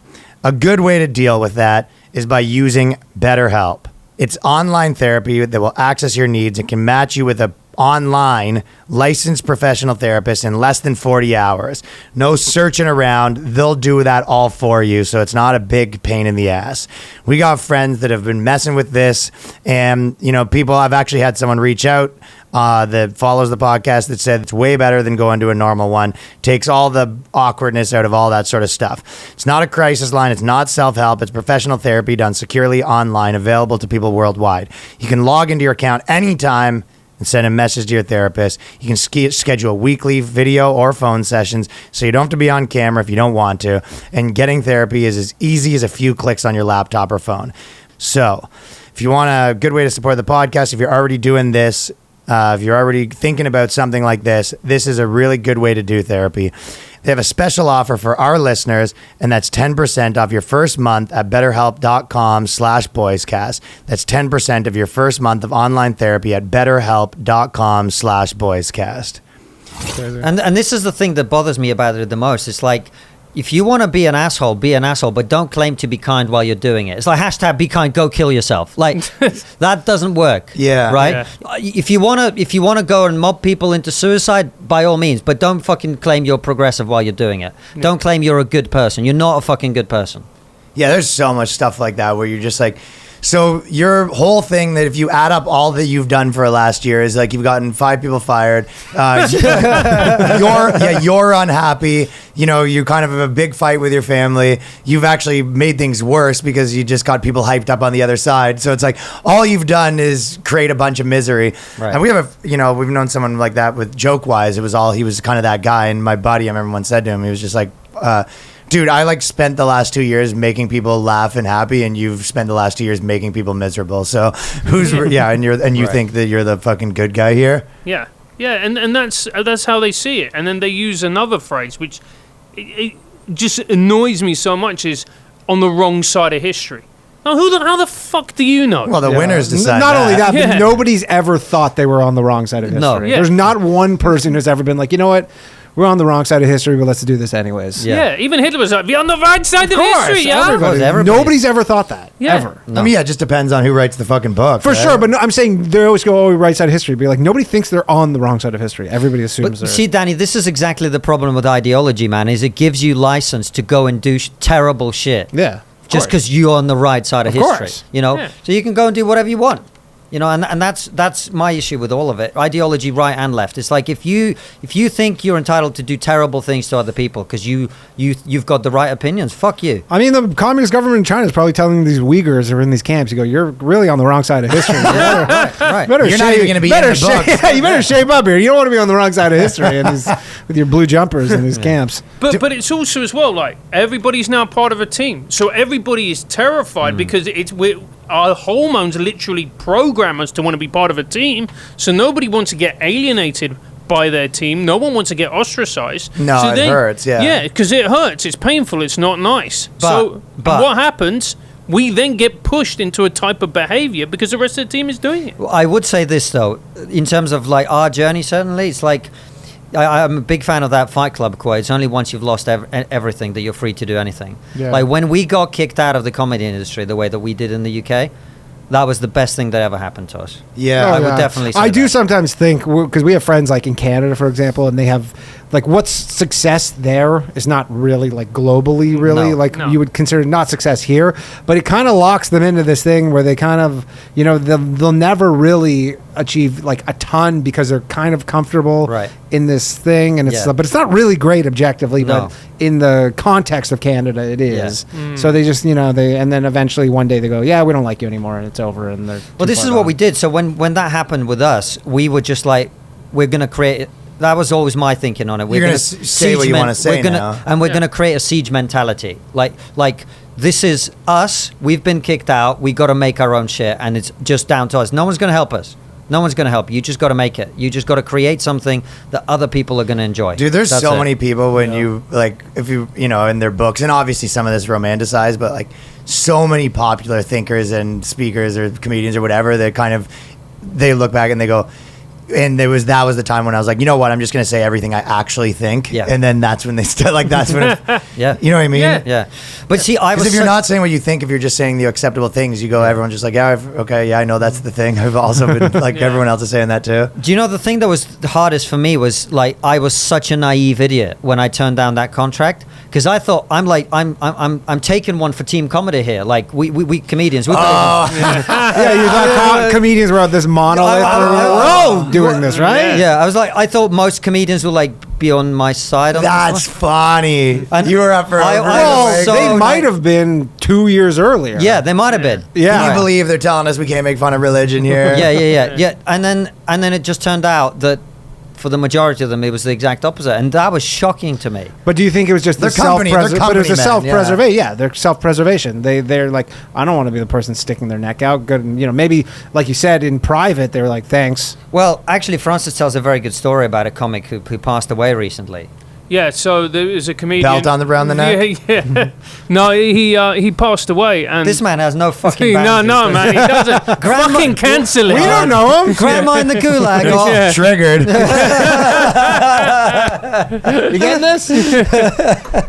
But yeah, so like he passed away, and I was talking to him when he was receiving treatment, and because I knew he was having a hard time of it, and we used to check in every once in a while, and he used to really like trigonometry, and he said to me, "Do you know what, Francis? Like, I could never be as brave as you." And I'm like, "What are you talking about?" And he went, "Because like I really love Douglas Murray, but when people come round to my house, like I hide those books." And I can never be, and I would never ever say that I agree with some of these opinions, because I know what would happen. I would be ostracized. Yeah. I do that with my Liam Dunham biography. I would have friends turn against me, right? Of course. So he went through treatment. He sadly passed away, and I saw, and he was a lovely person. He really was. He was a really nice person. And when people were writing about him, they kept using the word nice. Now, what does that actually mean? And the way compliant? Exactly. Yeah. And it meant that he didn't challenge him. He didn't say, I disagree. He didn't go his own way. He didn't stand up for himself. And that's what, in many ways, that they liked about him. Yeah. And that's how it is, man. Because for a lot of people, they're too scared. They're just too scared to stand up because they don't want to face the costs and the consequences of actually being honest about what they think and feel. Yep. And that's it. It's really sad. And you see these people going, oh, he was such a nice person. And I just thought, fuck you. You don't believe that. You just liked him because he just went along with whatever you thought. Right. Yeah. That's all it is. Yeah.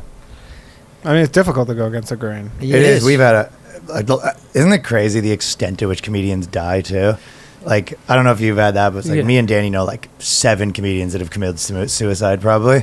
Really? Yeah. Well, this is what we were talking about before we started. Like, I don't do stand-up anymore, man, because I just love my life now. And when I was doing stand-up, I fucking didn't.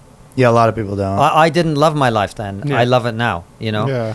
It's just, stand-up is a hard lifestyle. Oh. It's a hard lifestyle. Yeah. Especially once you start having kids and, you've got a family, etc. So that makes sense to me, Yeah. It's just not, it's hard physically, like, you eat. Mentally, you never turn off. It's like all of the parts are hard, I think, for people. Yeah. And then when you go online, it's not like you could do before, like in the 90s, where you've done a gig or whatever else, and you can just switch off and you go back home and you watch a video, you do whatever you do. Never ends. Yeah, it never ends. And you just pick up your phone. You're like, how the fuck did he get that? Oh, yeah. Do you know what I mean? And that's constantly. That's so many things right now, man. Yeah. It's like, dude, that would be. It really is. I'd like to say, just shut it off, but it's impossible. It's just no, because when you're saying the guy that he's very nice, but it's like some people aren't built like that. I know strong people. This shit breaks them. You're just like, man, it really is. You got to figure out a way to fucking tape yourself off from this shit. Yeah. But I think comics have an advantage because we've trained ourselves not to take ourselves seriously. So when people come after me, I just laugh at them now. You know what I mean? That does help a bit. Yeah. Whereas if you're like, this is one of the reasons you've thought of all the insults people could say to you. Right. Yeah. This is one of the reasons I think Jordan Peterson keeps going through these periods where he has a difficult time of it because he's someone who's very earnest. He's trying to make the world a better place. Whereas, we sort of feel that way as well. But on the other hand, I'm just like, well, this guy's a dickhead. No. Jordan Peterson doesn't have that answer in his locker. He can't say, oh, this guy's just a dickhead because he's trying to help everyone. You know what I mean? Jordan Peterson, accurate. he can't quote tweet someone with the words, I banged your mum. Do you know what I mean? Like that classic staple. But that's like the deflection tactics of comedy are actually very good for dealing with people coming after you because you're just like, but that is like originally, and it's not obviously not just comedians. A million people are good at this that I know that aren't specifically do comedy. But you go, one of the reasons it is there is like a way to be able to make your brain okay with what's happening, right? Yeah. Oh yeah. And I mean, also- I'm sure you've experienced a barrage of negative comments on Twitter during one of your things. You're like, even though you're prepared for it, it still kind of sucks. Yeah, it does. It does suck. And the first time is fucking hard, man. But it does. It's also. I feel like one thing that makes it easier is when you become more in tune with the levels of it. You know what I mean? Like imagine, like when you're just like, okay, I know that this is maybe a bit more than I'm getting than usual, but it's when you've never experienced this, it could be like 30 people are mad at you, and I've had a lot of people call me and be like, hey, you get in trouble a lot. I'm like, you know what I mean? I'm like the go-to guy for a lot of old friends and stuff. But there'll be, 30 people. They're like, my life's over. Like, I'm deleting my Twitter. I'm deleting my Instagram because it's like. But if you go, no, what you did, 30 is actually nothing. Like this is. But you can't, once you kind of know what the waves look like, you can surf them a little better. Well, what happened with me is I got the big wave. Like, I got the tsunami wave on the first fucking go. So I had it, out. For Francis, it was a slower process. For me, slow it was and just... sensual. That's how I like my cancellations, man. Yeah, He had the the hatred's just dripping Oh, in. man. He had that the feels lube so there. good. No lube for me. But that's kind of how it was. And then once you go through that, you are genuinely free. It's a beautiful thing, man. Especially once you've got something like this, where you're doing your own thing and you don't really give a shit what anyone thinks. That's beautiful, man. That's real freedom. You know, and we interviewed one of our guests. She's a YouTuber. She's from New York, actually, called Ariel Scarcella. And she's a gay woman, and she called, like, when she came out on the right, I mean, she's a conservative, I think she would describe herself as her second coming out. And in a way, like, I'm not on the right, neither is Konstantin, but just going, like, I disagree with this bullshit, it's like a coming out moment, because people are like, what the fuck? She probably lost most of her friends. Yeah. Like, if you're, like, you know, LGBT or whatever, and you're coming out as, you probably lose a ton of your friends. But it was sort of probably like, you know, having you know, being in a place where you can't have a certain book and you're just like, yo, check this out. Like, certain people were like that. Like, yo, did you hear about this guy? Or like, there was people, the comics that were doing, you know, our little crew of people that some people would do, like, you know, wild jokes, and we're like, oh shit, we're going to do that? Okay, I think, you almost need a little bit of like a it's impossible to do anything alone. Like, you always need a little tiny bit of a community. Yeah. And that's the great thing about the internet, man, is like, we wouldn't be sitting here if it wasn't for the internet. Totally, None of us, you know. So while all this shit is going on and it's bad, we've also got to be present to the fact that there's a lot of great stuff going on as well, you know. And there's never been more opportunity at the same time. What do you think of all the countries? Like, I know, because you obviously know a lot about Russia. Is what's worse in terms of, you know, you can't say anything, or, you know, they'll disappear you and all that stuff? Like, is Russia that bad now, or is China worse, or is, you mentioned Venezuela? Like, what are the worst places for that kind of stuff right now? China's worse than Cuba, Russia. I guess. But give you an example of what's happening in Russia now. So I have a lot of family in Russia, obviously. And when Russia invaded Ukraine a few months ago. Your family's living there currently? Yeah, I have family in Russia, I have family in Ukraine. Yeah. My buddy's girlfriend, parents currently live there. It's kind of weird. It's like a war, I guess. But yeah, well, exactly. So in Russia, when the war first started, some people were protesting against this. So they'd go out and like 10, 15, 20, 100 people, whatever. Bad idea. They'd all get arrested straight away, right? So then they went in single-person pickets. So that means you go on your own, you have a sign, and you stand there and you protest, get arrested. So then people started taking... What did they call it, sorry? Like a one-man picket. Just a single-person protest. Right? Instead of a group. Because then you're not protesting as a group, which is like punishable by more. Different offense. Oh, so they know that... I mean, it feels like some of them, the like police and stuff would just be like, yeah, there was 4 people. They'd just lie anyway, maybe, but... Well, right. And so what happens then is that you get people going out on their own with a sign. They'd get arrested. And then people would start making fun of that by going out and standing with no sign, just their hands, and they'd get arrested. That's crazy. Oh God! And this is standing like miming. 3 months ago. This is now, and this is people that were saying we don't want this war to happen. Yeah, they're saying stop invading the only Ukraine. thing that said that it is illegal in Russia. If you call it a war, you can go to prison for what are you 10 supposed years. to call it? It's a special operation. Just taking something back that was already ours, kind of thing. Right. Well, it's a special military operation. You're not allowed to call it a war. You're literally not allowed to use a word. So your parents right now, if they said, oh, we're at war, what are the consequences? You'd get arrested and you may go to prison, depending on. Like, if you posted that online, you're fucking toast. Oh, 100%. There's been people who tweeted something or posted it on some kind of social media, deleted it seconds later, but a bot has picked it up, and they've been arrested for that. And then how much time do you do? I don't know. There's a lot of different things going on right now. So it's a lot of these cases, they've just got arrested and they haven't been sentenced yet. So we don't know. But there's a few people being sentenced to like 10 years in prison. That's like here if you post the wrong thing about COVID vaccines. Exactly the same. Right. Yeah, man. So we shouldn't of course I'm talking about the direction of travel in the book. We should understand we're not nearly as bad as some other places. Yeah. All I'm saying is let's not fucking go in that direction. Yeah. Let's remember what we do here in the West, which is we actually believe in freedom of speech and stuff like that. Yeah.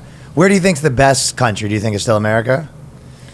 Or did you never think that? I had to put words in your mouth. Do you know that America is such a big place with so many different states? Like, if you went to California, you'd probably we're going to go there soon. You'd probably think this place is fucking nuts. But if you go to Florida, you go, this seems kind of normal. You know what I mean? Especially if you take people from the places and move them around, they go, "This is crazy." Yeah. A lot of influencers. The place it's the worst is Twitter, right? Yeah. It's not in any the worst real country place. of the world. Turns out the worst place on earth is Earth. Yeah, right. So I was going to say, but in New York, you're fucking crazy here.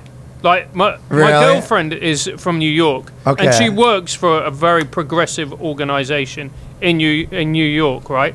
And one of her friends, right, he doesn't eat inside because of COVID. Still. Oh, I believe that. Wild, dude. I believe He that. doesn't eat inside. And then we were talking, and she was like saying, "Oh, you know," she was talking with him, and she was getting advice from him. I'm like, "What are you taking advice from this guy? He doesn't eat inside." He's lost his mind. Yeah. People have genuinely had their minds fucking broken. They must have that in London, though. There's people who just like don't. Yeah, there are, but not like here. No. So you're yeah. saying people broke their brains about COVID more here? Completely. Oh, 100%. man. Do you guys have your Yeah. own Fauci? Is there like an English? Yeah, Fauci? but he's not as despised on certain Because the sections. Canadian one, she kind of is. They don't like her. Yeah, but you guys went way further in Oh, Canada. man, like you went what the demented. fuck is going on there? Yeah, they're. It was like popular. People are. I mean, it's just picture the whole fucking country's Portland. You know, I don't know. But like again, it's the same as most places. Like the rest of the country doesn't agree with that. The rest of the country like works on a fucking oil rig. They don't Right. think Yeah. this shit. Right. They hate it. Right. Like they're. Yeah. But you know, I find it so funny. Like Trudeau is a wokest dude on earth who, like, every 10 minutes gets caught for blackface. Yeah, he's like your classic like in a movie, you know, like the corporate guy that's pretending like to Yeah. be like he's like your, you know, he got a really bad haircut recently and people were fucking making fun of him. He looked Yeah. like Lloyd Christmas, guy from Dumb and Dumber. But So that was with the COVID stuff. That was way more like it was aggressive. You find it more aggressive in here than We it came was. close in the UK. Yeah, we like did, it was man. getting a bit crazy as well. We would do the polling numbers were incredible, man. People are like 20% of people wanted nightclubs to be shut down forever, irrespective of COVID. Just fucking shut them down. Yeah, just Oh like my this, God. we can't have these. Right. And wear masks. Sort of like grumpy people. Yeah, Yes. yeah. Oh, the mother that wants her kids to be wearing like elbow pads to walk to the park Yeah, is yeah. like now Yeah. gets to have a say in, you know, what other people get to do. Well, Yeah. you got all these. Like every time I go to a park, I see this like kids. He looks like he's about to go and like play in the NFL. Like they've got helmet, elbow pads, the whole fucking lot. Because that's how we like mollycoddle them so much, you know. Yeah, man. And with masks, like there were some people. I think 40 or 50% of people at one point thought we should just wear masks forever. Doesn't matter if there's COVID. I've or heard not. people still say that. I mean, Like, you guys are going to California. They just issued a warning saying Yeah. that they might be bringing back mandatory Yeah. masks. Well, and the thing is like it doesn't make any sense. Like, I'm like Braveheart on that. That's the one thing that I'm just like, I'll rather not wear and get in fights with people. Yeah. I hate it Yeah. so much. It hurts your ears. yeah, well, and that's the thing. We flew to Armenia via Frankfurt in Germany, right? So we flew with Lufthansa. I didn't realize what was happening. So we get to the airport. We stand in a massive queue, like face to face with like thousands of people. A lot of whom are coming on our plane. No masks, right? Then you get on the plane. Where's a mask? You get off the plane in Frankfurt. You've got a layover, 2-hour layoff with the same people. Yeah. No mask. Yeah. You get on the plane. Where's a mask? That's what I had in Canada. It doesn't make any sense. You're with the same people. Yeah, No, I had the exact same thing in Canada, dude. It was like as soon you get on the plane with the exact same. No one has a mask on. Then you get into the airport and you put your mask on. Yeah. It's like pretty wild. And on the way back, it was even worse because I was sitting in a little cafe in the airport, and the crew for my flight came and sat down next to me, like right next to me. They were sitting all together, close, joking, no masks. Yeah. The moment they get on the plane, they all wear a mask and make everyone else wear one too. It's like, what is some kind That's of just some stupid arbitrary rule. Right. Just Yeah. You know.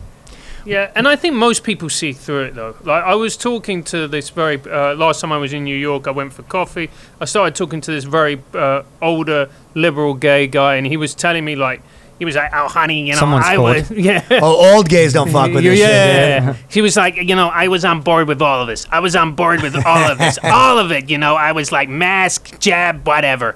And he goes, and then one day I went to a restaurant and I walked in and I had my mask on, and they said to me, right, okay, you can sit down. And so I sat down, took my mask off, and then the server came. He went, no, you've got to wear your mask. Wear your mask whilst you order. So I ordered, and then he went, now you can take your mask Yeah, off. I remember we went to a place during COVID, and it was like dead of winter. We were Yeah. sitting outside, and the guy would not take our order until we all put masks on. We were outside.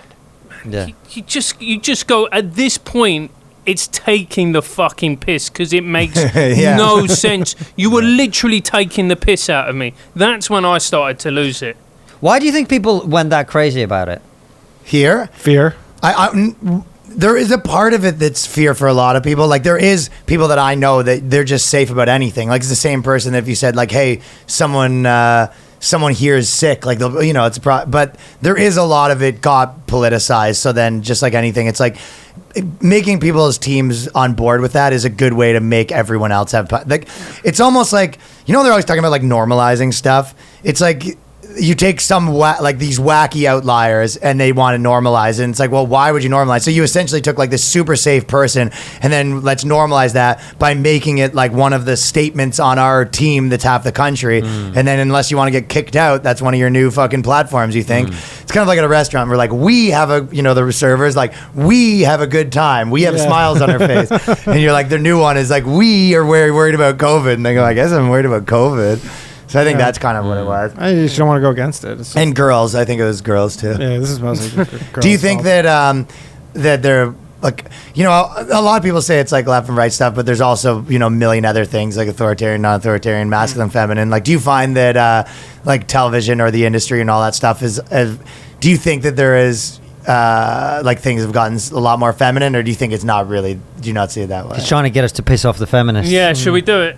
I don't think feminists aren't that feminine. If you want to, I tell you, which is like, so I was a teacher for however long, and you're a teacher. Yeah. Education is becoming more feminine, way more feminine, and so there was one study done that, for instance, we treat boys a lot worse than we treat girls in school, and there's many studies done, and this has been verified, however many studies. A boy who commits the same misdemeanor or transgression in the classroom as a girl will be way more punished than a girl. In many cases, a girl will be let off. The boy, that seems like everything's like that. You know what I mean? Yeah. Crimes as well. Yeah, and what has actually happened is it's the bigotry of low expectations. I went to so part of teachers being a teacher is you go to teacher training, and I had one person who sat me down and was explaining to me why I shouldn't expect boys to be able to write as much as girls in an English lesson. And that was explained to me. They were like, oh, they just can't concentrate for longer. And, boys are more active. They're more fidgety. And it's like, no, what you're doing is you are destroying their chances of becoming and loving literature because you're saying that they're less capable. Yeah, this is the oldest thing in the book. Yeah, and as a kid, if someone just says, "Oh, I expect less from you," the vast majority of kids are going to go, "What? I get the fuck about? Great." Yeah, for sure. And that is right the way through the education system. But Ryan, why do you ask about the feminization? You feel that it's something that's important that's happening? Well, I think it's sort of when you look at it's funny to me that when you talk about the comedy thing, like you say that you're sort of like a centrist type of guy that will get, people would consider you this other thing. I also feel like that's the same thing where I'd be like, dude, I was like this, kind of musician, artist guy with piercings and tattoos. Like I would, but in a lot of ways, I guess my way that my brain works, and I'm very bloke culture sort of, and for better words, but it's funny where it's like I would have been considered like, look at this toxic, got my toxic male energy. So I think it's happened in like a lot of different things. But I'm kind of, which is for super masculine dudes just talking about fucking dude shit. But for one, it's like that's what our podcast talks about a lot. But also, my specific thing is that a lot of these things are, feminine energy taking over, like whether COVID or what. So if you just look at in a lot of ways you could say like Canada kind of operates like a girl country, and Canada, but that's why in Canada that kind of operates like a girl country. It's like people are safer, but they do want that. So it's like, it's hard to always say what's better. Like even when you look at China, that's very authoritarian, and you're like, that's bad. And you're like, well, not if everyone thinks that. It's kind of weird. It's like you have to put what's happening on top of what their like natural culture is, right? Yeah, a tiny portion of them probably don't want it. Well, it's like, if you think of just as a fact, like black culture is kind of more masculine than white culture. Like that's a pretty thing that I think most people could agree with. So when then you say like, hey, they're operating really feminine here, it's like, well, it depends on what you're layering that on top of. Right. Right. And what your own view of that whole thing is. Look, the thing is, I'm wary. I love pissing off feminists, but now that we've done so many interviews with various feminists, it's like I don't want to insult them all because some of them are actually pretty cool and they're doing the right thing. Well, I don't necessarily think it's feminist because I think that that's why I wasn't saying that. Like I think that, to be honest, like what we've talked about a lot, like culture war stuff, but there is just underneath that like male female dynamics. Yeah. Like like not in the realm of, you know, any sort of politics. You know what I mean? Yeah. I have a very selfish view of that whole thing, which is, I think you're right. Society's moving it's moving in a more feminine direction, and men are encouraged to be more feminine now, which is fucking great if you don't go along with it as a man. That's a pretty good point. Yeah. Right? Yeah, that's a great point. Yeah. Because you're just like, yo, because at the end of the day, the women don't want that. So, I mean, yeah, or like, it's women are not like, I want my guy to be Most way of more them. feminine. No, Yeah. no. So if you stick to what you know is healthy He's like, yes, masculinity, I'm a guy, yeah, well, you're gonna, you know, I'm happily married and have been for 20 years, but you're like gonna 20 years, yeah, interesting. you're gonna clean up.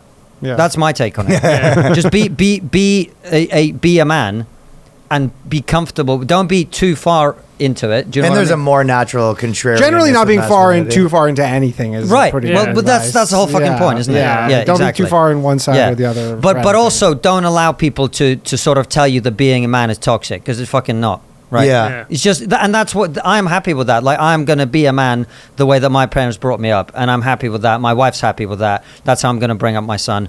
That's it. And he's going to clean up too. Clean up. Someone's watching this Yeah. right now being like, just seething. He's like, 2 months you old. would I'm say. projecting into the future. But you know what I mean? That's No, the I thing. do. Yeah. Because a lot of this cultural shit, like, you can tell people this, but when it comes to their personal preferences, that ain't what they want. Yeah. That ain't what women But want. I mean, that's why I kind of always related back to that, because it's like if I look at so many things, everyone can say all the stuff that they stand for, and then in real life, they're all just like, yeah, I got to say that because of work. This like, is my point. So it's everything's kind of, everything's, I think, moved in like a phony direction, Yeah. which in my opinion is feminine, because that's like if a group of girls are together, Yeah. Yeah. no one would really say what they actually think a lot of the times. So I know it always comes back to that, where I feel like that's all of those things is, and I don't even think it's what's better or worse. It just kind of like is. It's like that is the natural like order of how a bunch of girls kind of hang out, and the natural order of how guys. So it's like They're like a bunch of commies. So a lot of times, yeah, you're just like when a guy. A lot of times, is like, oh, I like this better. It's like, well, you just like kind of like girl dynamics better than guy dynamics. Yeah. Yeah. And there's a lot of evidence as well, like the women like this woke shit. Yeah. On Like, average. yeah. They like it. Well, they More than men. A Well, they lot more like than like. men. I think it's more about. I mean, everything has its positive and negative. If you go, the positive is that if someone's doing bad, they want to help them up. Yeah. Yeah. With the negative is if someone's going up, they want to pull them down. Right. Yeah. It's women like to squish the mean. They like to squish the mean. Yeah. Yeah. And to me, the healthy thing for an individual to do is to try and balance those things up inside of yourself. So I've spent a lot of time like observing female family members and learning how do they resolve, like, because as a guy you've got two options, like you fight or you leave, like that's Yeah. kind of how you start out, but you've got to layer things on top of that. So how do you resolve situations a bit more diplomatically? Like I spend a lot of time observing the way my wife does things and going, how can I integrate some of this into who I am? What's a good example Right. of like what a man could take from femininity? Diplomacy, sorting things out by talking about them, like understanding where other people are coming from, and Oh, going, my girlfriend's way less diplomatic than me. I just watch it go, don't want to do that, don't want to do that. It's quite the opposite. yeah. Yeah, just like the slightest, like, listen, I understand how you're seeing this, like, kind of Yeah. thing. Yeah. And a bit of empathy, which is not natural to me. Yeah. But Really? No. I'm Russian. Come on, man. Yeah. Right. Yeah. Don't do it. Don't do empathy. Yeah, I feel like I'm more naturally like that. Yeah. But that's cool. Whereas I have to sort of shield myself sometimes the way girls do, probably, but because I see where it's more like you can't have too many people's energy around you because you suck it in too much and feel bad, you know? Well, the thing is, all skills are situational, right? Like some skills, like for example, being strong-minded and not giving a shit, is really useful in some context, awful in other contexts where Yeah. it's not going to help, right? Likewise, with the more feminine ways of being, very good in some situations, not good in others. So if you want to be an integrated person, you got to put those two things And together. find which ways you're good at, and Yeah. then which ones you're bad at, Yeah. find a way to shield against Yeah, them, you sort got to of thing. work on your weaknesses too. And for Yeah. me, the feminine side was always a weakness, so I always wanted to get better at that. I think it all boils down to social media too, because you're right. Like in real life, before, if you were like an empathetic person, you're just like, I have these 7 people to care, and it's like that's how many I can handle almost. And now it's like, oh, I have to like allegedly feel empathetic for millions and millions of people, and I think it just overloads them, and that's maybe what puts people in like these war modes or whatever, because you're just like not built to feel empathetic for millions of people. Yeah. No, and it's the problem is also as well, we've been encouraged to behave like victims. And if you remember, like, when we were brought up, when we were kids, it was like, you know, the message was always like, you know, you get up, you go again, you stand on your own 2 feet, you know, etc., etc., etc. Whereas now, like, one comedian posted up on Facebook, this is quite a big comedian, about how somebody shoved them on a platform in a train station and it ruined their day.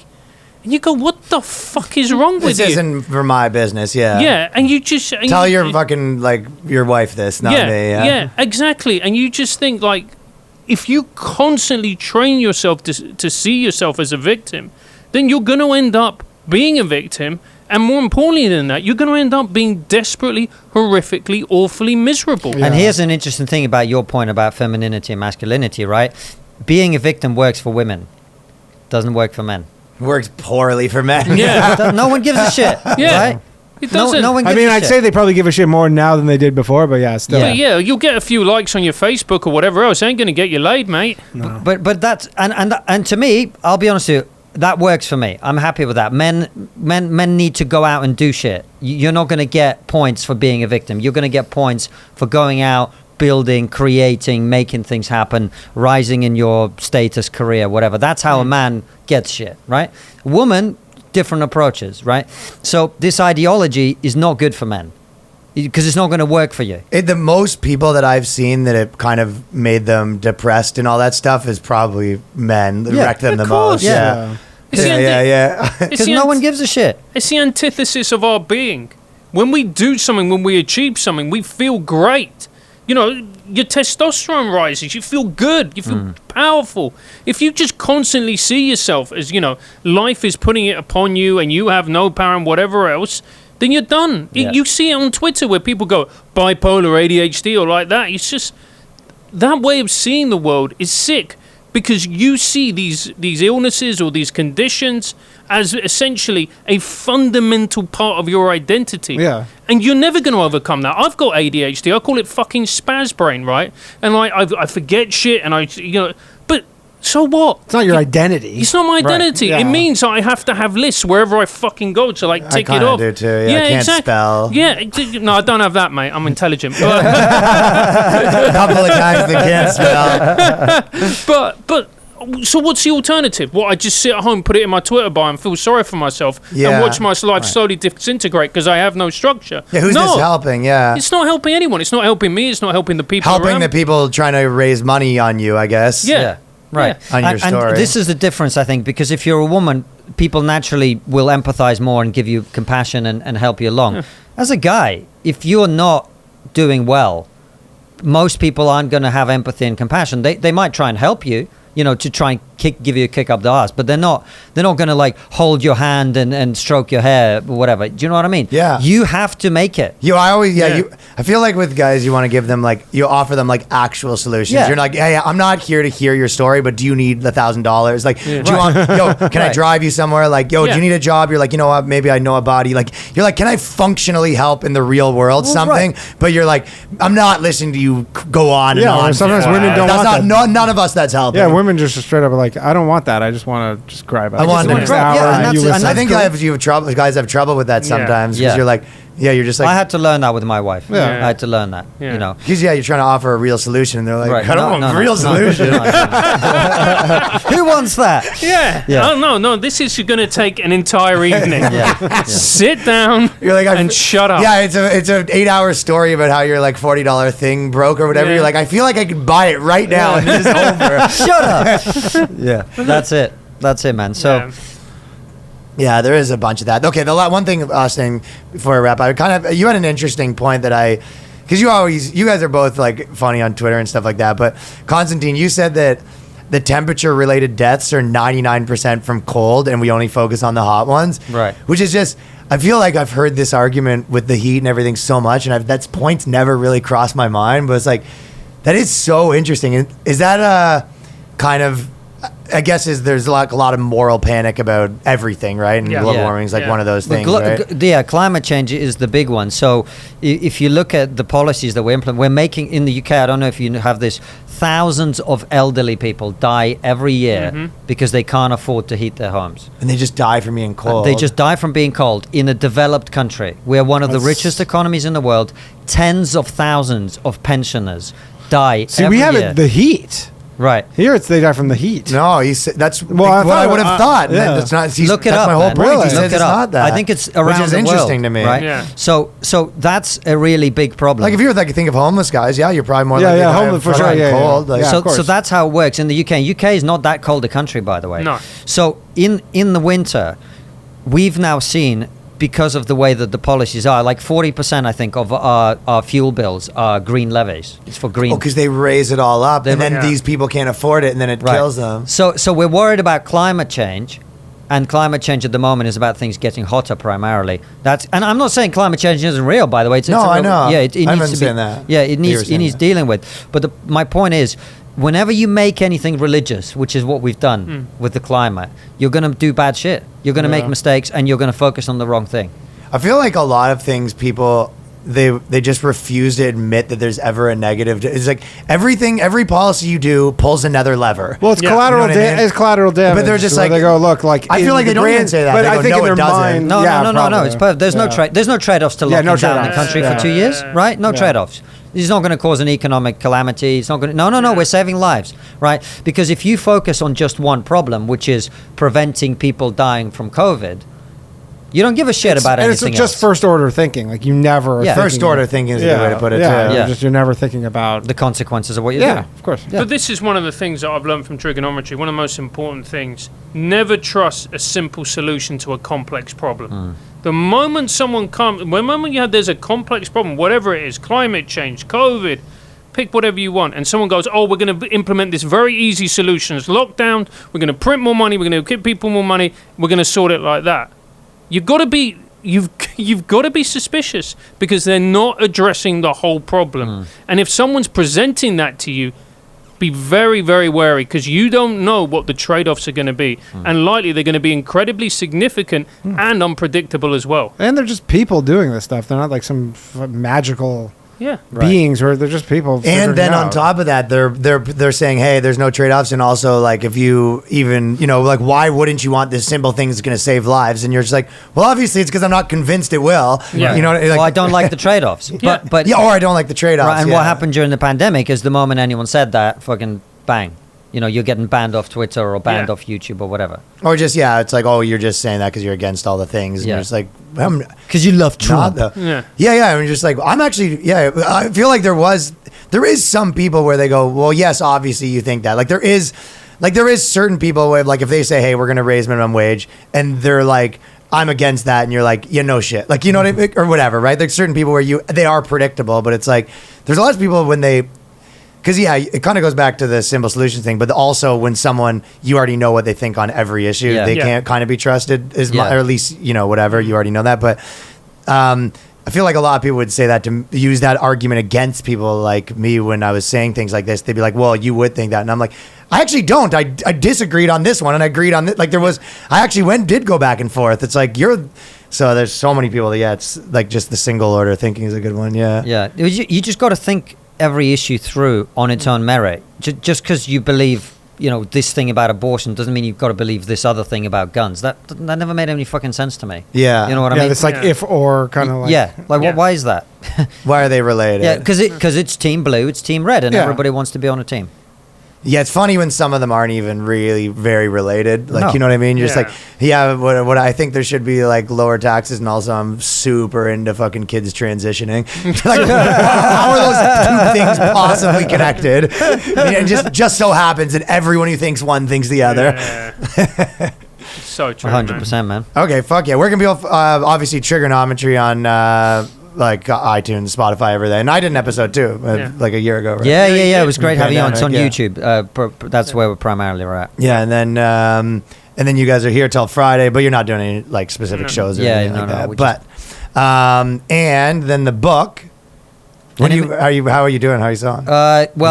When is this going to come out? This is going to come out next week. Next week. So by the time it comes out, I'm already on the Sunday Times bestseller list. Hey, no. So it's going well. Yeah, I'm pleased, man. My first book as well. And, I was really, to be honest with you, I was very worried about writing a book because so many people now, they get an audience and then they just produce more shit for the audience to buy. Okay. And I didn't want to do that. I wanted to write something that actually was worth reading. Did you take a long time to write it? I took quite a bit of time to write it, and I really wanted to make sure that it would be, because books are fucking expensive, man. It's like $20 or something to buy a book, right? For a lot of people, like, we forget sometimes as well. Like, I had someone message me saying, "Oh, I really want to get your book. I've asked my partner to get it for me for my birthday." Like, some people sometimes wait like half a year to buy something that costs $20. Really? Yeah. You need an audience that isn't poor bitches. Right, exactly. But you know what I mean? Like, I sort of feel responsible about that, I wanted to make sure that it was worth people's time, and hopefully it is. Dude, it is a commitment, to be honest. Like, a few times a year, maybe you go, to a weekend somewhere or something and actually read a book, or maybe on the plane, but it's like, your average person doesn't that often be like, all right, I'm going to sit down and read a book. So you're right. They're like invested. Yeah. The way that sort of podcasting became way more invested than everything else, like book is the ultimate where you're like, yo, I'm sitting with this guy for fucking I mostly just buy 6 books months. and then just look at them. I got a few of those too. One day I'm going to get that. Yeah. Danny does Danny's the guy fucking get rid of the Douglas Murray because he didn't want to get in trouble. How to get jacked. Just Danny's 90 pickup artist books. It's like 10 copies of The Game. I go, let me just hide these. How to be a better ally. Front and fucking center. Orgasms for Dummies. All my books are for dummies books, just from that collection. Oh, shit. All right, well, thank you guys for coming thing, on. Oh, yeah, of course. To talk about producing crap for we're an gonna audience. I'm going on tour. Fuck yeah. From mid-October. Go to francisfoster.co.uk and come and see me on tour. Where are you going on tour? Glamorous places, mate. Southend, Leicester. All they don't know where any of that is. Yeah, I've been to London. Yeah, exactly. I know Leicester Square. Something. It's in London, right? Yeah. So Leicester's a city. Leicester's a city. Dad's I last imagine name, the square is first name named Mo. after the city. Yeah. It's all the best places. And also, Just think of a good place, and I'm not going to be there. Think of a bad place, I'll be doing a show there. And obviously, by this point, everyone's switched off. But we are also doing some live Triggernometry shows as well, including in Edinburgh Festival. How do those go? Do you like doing those? We do. We do. There's gonna be more. We do. That's it, we do. Self-censorship We do. in action, ladies and gentlemen. Oh, shit. Well, it was cool hanging out with you guys. We in person. like doing man. a few. Man, it's so much fun. Thanks for having us, guys. pleasure. Cheers, I man. appreciate it. Peace, guys. The boys, The BOYSCAST. the lads, The BOYSCAST. the dudes. Prepare yourself for